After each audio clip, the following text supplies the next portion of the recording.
Is Infiniti about to resurrect the Infiniti performance line? I think they are. Why do I say that? Well, because if you just type in Infiniti right now and go to the news section, it's all over that they're coming for the BMW M division and the AMGs. What does that even mean? Well, I don't think it means what you think it means. Okay, so see, here's the thing. Nissan in general doesn't have a lot of money. They are in a restructuring point in their history, which means that they're trying to cut costs and trying to find a way to make a profit. The number one way to make a profit when you're a car manufacturer is to sell more cars, right? You can't sell cars people don't want to buy. If you don't have a lot of money, you can't make cars people want to buy.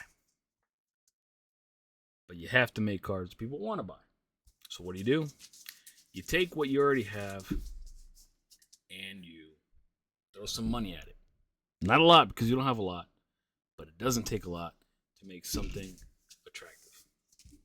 By attractive, I don't mean looks. I mean attractive to people to come in and say, okay, let me go check that out. That is what's called a halo car, okay? You make a vehicle that gets people into the door. The whole idea is if they're not going to buy that vehicle, which 95% of the people walking in for the halo vehicle aren't going to buy that vehicle, you try to capture some of those buyers and sell them something, okay? Maybe they come in for the QX80 track spec, which is 150 grand, 160 grand, 175 grand, 650 horsepower, 750 pounds of torque. And they go, ooh, yeah, no, I can't do that. Wife says no. But she loves the QX80. You ready to leave with an autographed QX80 for 125. Or you're smart, you leave with a Lux QX80 for $95,000. That is what a halo vehicle is, right? Maybe they turn around and say, oh, the QX60 is the right one. Or the QX65, or whatever they got going, right? That is a halo car. That is what I think they're going to do here. And I say this because back in August 15th, at, was it Pebble Beach? Yeah, Pebble Beach. They brought the QX80 track and terrain, the track spec, which is literally just a stock block with an upgraded compressors, which is, I'm assuming, turbos. Unless they're just talking about the compressor wheel being upgraded, which is what we do over on the Q50s with the pure stage 2s. Higher capacity intercooler, bigger intercooler. New fuel injectors, so just a little more fueling. It's nothing about the pumps, so new intake, a ram intake, so all it is just getting extra force-fed air. And then what was the last part? Lower restriction exhaust, so slightly bigger exhaust piping, maybe high-flow cats, something to still pass emissions. They're able to crack 650 horse, so 150 pounds of torque out of the same 3.5 they already make. That goes into what? Armada, Patrol, and QX80. Doesn't take a lot of money to do this. The Cadillac Escalade V.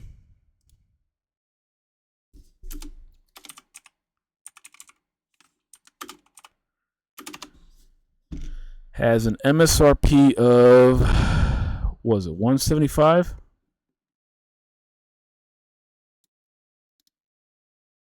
I just saw it right there. It was right in front of me. Now I lost it.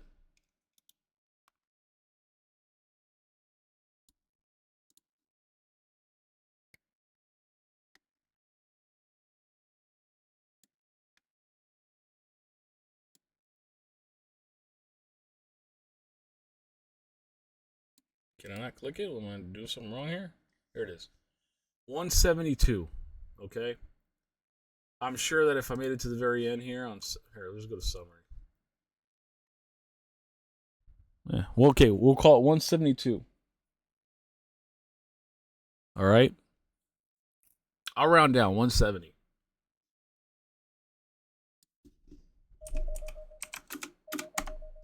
QX80. Currently, 26 model year 2026 versus model year 2026 autograph. fully loaded. Where's the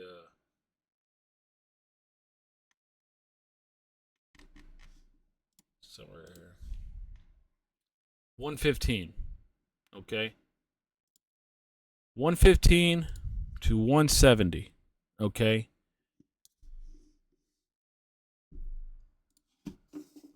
Now, you're telling me this is just a body kit, not even a, just more like a spoiler, lip kit, and wheels,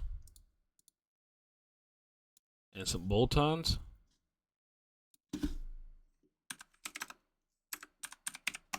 $55,000. Price difference, right? Now I know what you're saying. Oh, the QX80 is not an Escalade V competitor. Okay, fine. Even though they're in the same class, even though there are a lot of reviews and people are pairing them up apples to apples, some are picking 80s, some are picking Escalades. Even though they're in that same class, I'll give you that. They're not the same caliber vehicle. Okay. For $55,000 to play with, what if Infiniti did something stupid and charged $150? $150 to get the same amount of power out of this, or sorry, out of the QX80 to rival this. Oh, I know what the argument's going to be. Whoa, real buyer, it's $25,000 difference. They're not gonna. It's not gonna matter. $15,000 difference. It's not gonna matter. What's 15,000 to get a Cadillac, right? Okay, whatever. You're never gonna win.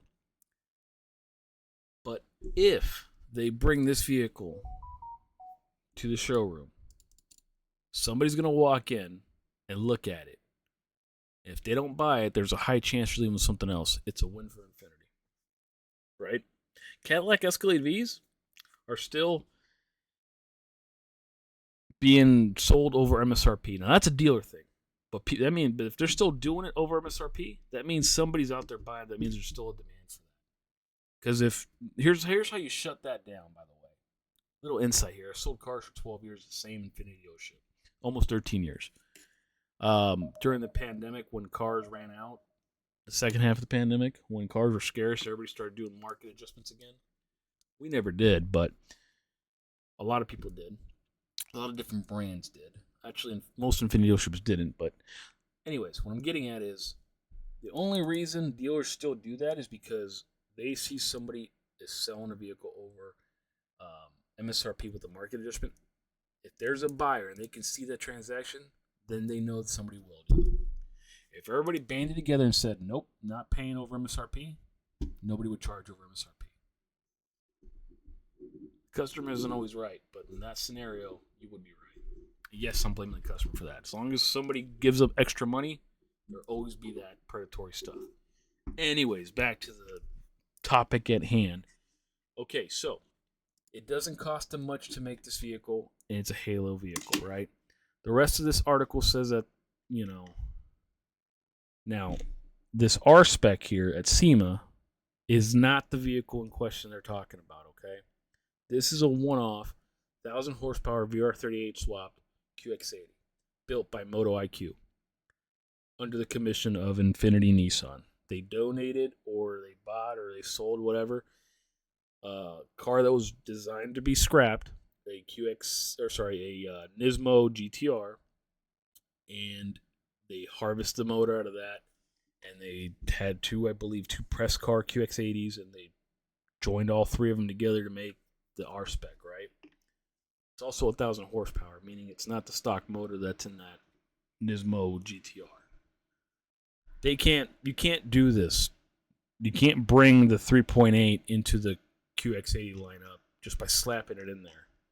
It won't have enough power. It won't have enough torque. It's not designed for a truck chassis. So you have to upgrade it. It costs a lot more money to do that. These VR38s are hand-built motors in Japan. These are high volume compared to GTRs. The QX80 is a high volume vehicle. Even though whatever the track spec is going to be won't be a high volume. It just doesn't make any sense for them to do it, right? It's not an emission-friendly, by today's standards, engine, the VR38. So no, they're not bringing the VR38.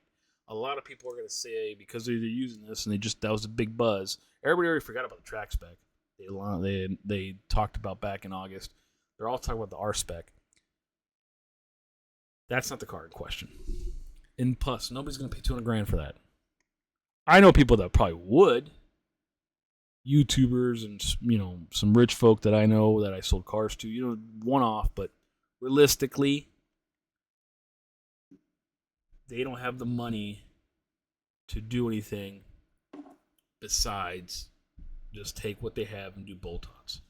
Future candidates for track spec style vehicles include next generation Q50 sedan and the upcoming QX65. I don't know about the QX65 because it's rumored that's going to have the 4-cylinder, but the next gen Q50, they could do the same thing that they're talking about here with the track spec QX80.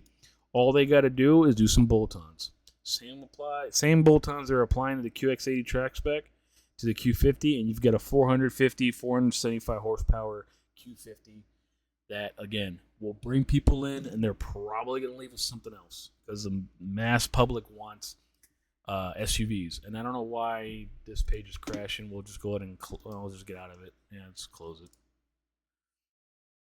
Close this one too here. As far as the QX65 is concerned, I mean, just put the VQ back in it. Put in the QX60, put that in there too. Put that 3.5 in there, the regular naturally aspirated one, and give it body kit and call it a track spec. I don't know. You're not going to fit the VR30 in there, that's for sure. But yeah, no, Infiniti wants to play ball with the Germans. I'm all for it. But let me just I gotta bring it down to reality.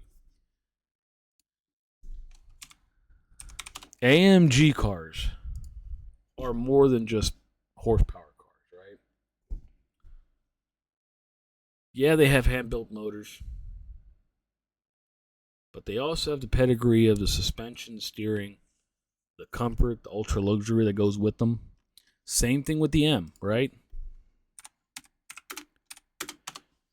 The M cars, they've got a pedigree with them, right? This part here to push a fight at AMG and BMW is more than just high horsepower vehicles, right? This has to, if they want to actually go that far, they've got to do the rest. And I don't think that's the case. I think they will bring these track spec cars in. I don't know if they're going to call it track spec. It does have a nice ring to it, but at the same time, in my mind, I'm thinking, okay, when have you ever seen an Infiniti at a track? What series do they race in? What class? What track, right? That's why I think you should bring back the IPL name, or maybe the red. Go all in on the Red Sport name like they did before. But the only way you can actually bring a fight to these two brands is if you do everything else that they're doing too. The comfort, the track part of it, the suspension, steering, the luxury, ultra luxury that comes with them. You got to remember, people buying these cars, if you took in all the AMGs that are bought and all the M division cars that are bought, and you pulled all the owners together, did all of the research, I bet only 5 or 10% of them actually take these to the track and push them to the limit. The other 95% are daily driving them or put them in the garage, bring them out for shows or just to show off at Cars and Coffee kind of thing. They didn't just buy it because it's an M. A lot of them bought it because it's more comfortable. It's all more luxurious. Same thing with AMG. Anybody can make a bunch of horsepower, right? But can you use that horsepower? So I think this is a little misleading, but I do think they'll come out with some high horsepower stuff. By this, genre, I mean, we're not coming out with 1,000 horsepower from factory. You're not getting 1,000 horsepower QX80 or Q50. I don't even know. That'd be awesome, but at what point, right? For what? What buyer, what customer, right? But no, they're going to have higher horsepower, some body kits, and some aesthetic changes. But I don't think these, when you put a BMW M3 versus a Q50, whatever they call it track spec, I still think the M3 is going to be a better performing vehicle on the track. I'm going to buy the Q50, though. have the Q50. But that's just me, right? You take a QX80 and a track spec and a Escalade V to the track at a drag strip. Who knows which one wins, right? Maybe the Escalade. Just depends on who puts the power down better. But who's really going to be taking either SUV on the Nürburgring or at Monza or at Willow Springs? I'd love to see it, but nobody's going to be doing it, right? Maybe Motor Trend or Car and Driver, but they're going to pick the Escalade anyways, right? They always do. But yeah, so I'm excited. This is what I've been saying for a while. But the biggest thing I want to emphasize is they don't have, from what we've seen, what they've publicly talked about, what they're doing. And I say they, I'm talking as Nissan as a whole. They don't have the money to be allocating millions to make specific low niche selling vehicles. What they are going to do is take what they have, make special editions, because it's marketing, it's cheaper marketing, it's smart marketing, in the hopes that these people will come in and look at these cars and leave with something else. They are trying to make halo cars. They're trying to reinvent themselves and use what they have. And that's a very smart way of doing it when you don't have the funds to make a brand new car. I still think they need a coupe. Maybe I'm a little biased. I think coupes should be in every brand, but hey, if they come out with this Q50 sedan, which I'm 99% certain they will, and they come out with a special edition that's less than 80 grand, I'm gonna call it 100, and it on paper it goes toe to toe with whatever BMW M is out there at that time, whatever C63 is out there at that time. That's gonna be my go-to. Hopefully they do some Infiniti magic there, and these cars on paper have more power or similar power, and then they, reflect better pricing, because I think they can do that. That's the other thing too. This QX80, you have 55 grand to play with to make it the track spec, right? Which you're only going to produce 300-400 a year, 2 per dealer, 2.5 per dealership. You're going to mark them up anyways, whatever, right? And yeah, you can ask 170 for it. But if you really want to sell it and you really want to bring people in the door, price it with 150. You're not making money off these cars. You yourselves as Infiniti, Nissan, the dealers are going to make the profit off of it, right? But just being able to say you've got Cadillac V-Power for 150 versus 170, that'll do so much more for marketing than if this QX80 did 7 minutes and 30 seconds on the Nürburgring. I'm just saying. Same thing with that Q50. One more thing, though.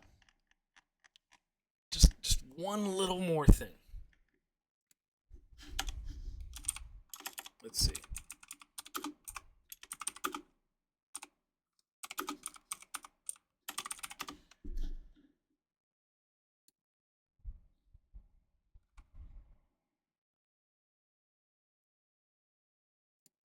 Let's see if I can find it.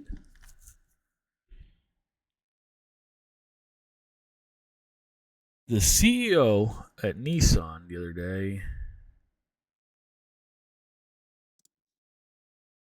mentioned one little tidbit that I don't think anybody paid attention to. Possibility of a hybrid pickup with the V6, for example. Now, you have 3 V6s in production right now. The VQ35, the VR30, and the VR35. Actually, 4, because you have the the VQ38 in the Frontier. But if they're thinking about putting a hybrid unit on a V6, this conversation here, whether it's the track spec or the Q50, they were to get the hybrid on top of the VR30. You put the hybrid on either the VR30 or the VR35. If you're tired of putting the drop in drop zone, You might be we'll help you bring order and style talking here. You know what I'm saying? back to your busiest spaces and everything in your day. I think that the C63 screwed up big time by going to a 4-cylinder from a twin turbo V8 when they had that inline 6. I think the EV part of it, the hybrid part of it, was super smart. But I think they would have sold more if they were going to ditch the V8. Fine, but they would have sold more if they would have used that inline 6 that Mercedes has, paired with the hybrid unit out of the C64 or C63.